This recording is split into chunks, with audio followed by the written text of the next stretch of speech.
აგვისტოს ომის გმირი მფრინავი განსაკუთრებულ ოლიმპიურ პატივში. ივან ნიჩაევი სოჭის ოლიმპიადის ერთ-ერთი მეჩირაღდნე ხდება.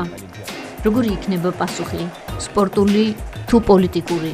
ჩვენ ოლიმპიადებს განვიხილავთ როგორც შვიდობის, თანამშრომლობის, ურთიერთპატივისცემის, ვაჟკაცური, პატრიოტული შეჯიბრის არეალს. რას ამბობენ სპორტსმენები?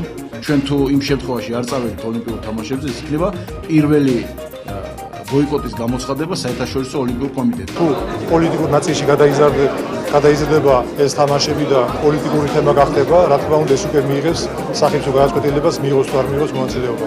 რა სურს რუსეთს?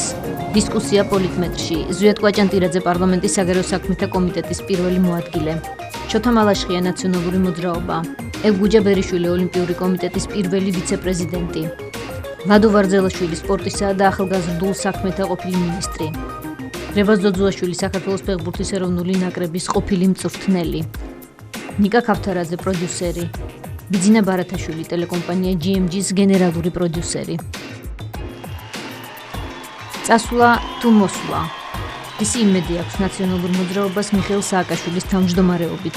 ნაციონალური მოძრაობა გადარჩა, გარდაიქმნა და ახალი ფორმით წარდგა დღეს. ჩვენი გამარჯვება ქვეყნის წინსვლის, განვითარების, სტაბილურობის, ევროპული გზის გამარჯვებაა. იმ ბრენდის რებრენდინგი, რომელიც ბრენდიც უკვე ძალიან გაცვეთილი, არაპოპულარულია და მიუღებელი, ეს ძალიან რთული იქნება.